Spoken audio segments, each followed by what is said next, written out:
Hello, Josie here. Are you ready for the truth, the whole truth, and nothing but the truth? And are you sure? Okay, here we go. I tell you, it's amazing how God speaks to me and lets me know the truths about not only certain individuals, but how He tests people through His children. And I think a lot of people just don't, like those that don't believe, like we're sent into their lives to like make them believers. I'm hearing that song by Imagine Dragons, Make Me a Believer. Like that song is coming to mind right now, like so hardcore. Make me a believer. Some of these people want not only God's children, but God Himself to make them believers. And He's going to do so in miraculous and amazing ways. So miraculous, so amazing. People are going to come to a realization in a way that is really going to scare them. And I'm not trying to scare people. No, it's God that's going to put them in situations that's going to scare them and make them realize that it was Him that saved them. God can, I've talked about this before, how God will work through individuals and give messages through individuals. He'll use individuals to get message to other individuals and let them know something that only they themselves would know about. They weren't there when it happened. They didn't experience it. But somehow they know or have information about what exactly happened. For instance, I find it very hilarious, actually, that God will, in short, remind people that He's the one in control. He can make things difficult, hard, or He can make things easy. If you made somebody's life difficult and somebody's life hard, the way He's going to let you know that that was a mistake is by making things that would normally be easy for you difficult and hard. I'm telling you. He'll have you questioning, like, why am I having such difficulty with this? Why am I not able to do something I've been able to do? Or why am I not able to get this person to do something that they would usually do, like that? It's like, and God will let you know through that person why. And they'll be like, oh. And God will make it to where they remember and or recall where they made something difficult or hard for another individual. You may get a lot of no's. It only takes one yes, though.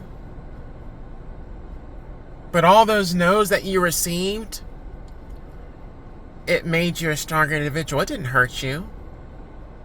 It made you even more resilient. So no matter how many no's I get today, it doesn't matter. I'm still strong. I'm still here. I'm still standing. I'm still covered and protected by God. And God's going to use the right person that's going to say yes. Simple as that. I've heard this said before, and I'm going to try to say it again in my own way. Don't worry about the when it's going to happen. Just know that you've won. Don't worry about the when it's going to happen. Just know you've won. Everybody's worried about when is it going, when am I going to see it? When am I going to see the results? When am I going to see the blessing? When am I going to see? You won already. You just got to continue to keep the faith, keep trusting and believing in God that God's going to make it happen in His perfect timing. But I'm telling you, for other individuals where they have already won, or they're already successful, or they already have blessings, or it's like they're going to have a moment of clarity, where things are not going well for them. Things are not going easy and smooth like they usually do in their life. And they're going to be questioning, like, why? Why are things not going smoothly? Why am I having difficulty with this? Why is this not working out when it usually does work out? It's going to drive some people crazy. It's going to piss some people off. Because they're not going to understand, like, why. And these same people are going to be like, they're going to get confirmation from someone that they know as to why it didn't happen or why it's not working out. And it's going to click for them like, oh. So now I'm going to put it to you like this. Some people end up losing blessings because they refused to be a blessing to somebody else. That's it. That's it. And your blessings come from God. They come from God. Satan was an angel of God's. God created Satan. So even if you get things from Satan, you got them from God. Satan's not God. Satan is an angel of God's. Cast out of heaven. But God can still use Satan for his benefit, for his glory. So even if you're working on behalf of Satan, even if you got your things, materialistic things, your wants and your wins, so from Satan, God can still use you to be a blessing to one of his children. Meaning that he can take away what you got from Satan if you don't bless his children. You see how that works? Do you get it? Just like with his children already know he loves a cheerful giver. When I was able to do so, I cheerfully gave. I may not have had a lot, but I was able to bless other individuals with what I did have. Even if that was a kind word, that's still blessing somebody else. You're not blessing someone by being rude or disrespectful to them. You're not blessing somebody by being negative or throwing the evil eye or some kind of nasty word ritual at them. That's not being a blessing to them. That's being evil. That's being wicked. What did God say about being evil and wicked? What happens to those types of individuals? They shall not inherit the earth. They shall perish and die. So you don't want to be like that, right? Well, if you engage in that behavior, ultimately,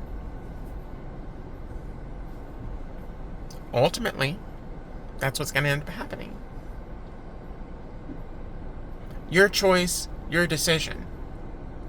But I'll tell you this, when God blesses me with the win that I already know is on the way, I just may not know when it's going to happen, trust and believe I'm going to be a blessing even more so to other individuals that may be in positions lower than me currently. One day, it's me. Next week, it could be them. So I already know I'm good. I'm concerned about other individuals. So the best way that I can put this is to where it makes clear sense. I feel for individuals that do not have a relationship with God. I feel for individuals that are going to have to go through and or deal with God's wrath and God's consequences and punishments. I feel for individuals that are going to be going through trials, tribulations, problems, and in despair. because who they believed in was not God, but man. And so they're being disappointed left and right by men that they trusted and believed in, instead of believing and trusting and keeping the faith in God. I feel for those individuals. So when God is using me out here in this world to test individuals and they fail, I don't know exactly what God is going to do in their lives, but I know there's going to be consequences for it. I don't want those consequences to happen to them, but God is in control of that. God is still going to use me how he's going to use me out here in this world, especially at this time that I'm in. I do not like asking people for help. I don't. But God is having me to do so to test people. It says in the end times, people will be more concerned about themselves, their money, their possessions, more so than helping others. And God wants you to be a cheerful giver, knowing that the blessings and the gifts and the money come from him. Meaning that God's going to replace what it is that you need. He's going to give you what you need. He's going to provide for you what you need as well as what you want. In his perfect timing. It may not be your timing when you want it. It's going to be in God's timing. So therefore, don't worry about when it's going to happen. Just know that it's happening. Know that you've already won. It will come in his perfect timing. So I don't worry about the no's that I receive. I'm thanking God already for the people that are going to say yes. And he loves it when you say thank you. He loves it when you're trusting and believing in him to come through. Not on men. He can work through anybody. But people still have a choice. And if they choose to say no, that's their choice. That's on them. I say yes. Lord, yes. To your will and to your way. I say yes. Lord, yes. I will trust you and obey. When your spirit speaks to me with my whole heart, I'll agree. And the answer will be yes, Lord, yes. Old gospel song. Old school gospel song. Just came to mind. It's as simple as that. And some people, no, they don't want to say yes. They don't want to say yes to God. They don't want to say yes to his will. They don't want to say yes to his way. They don't want to say yes to being a cheerful giver. They don't want to say yes to being kind. They don't want to say yes to being loving to others. They want to say, nope, nope, nope, I don't know you. Nope, nope, nope. I don't like you. Nope, nope, nope. I'm prejudiced. Nope, nope, nope, nope.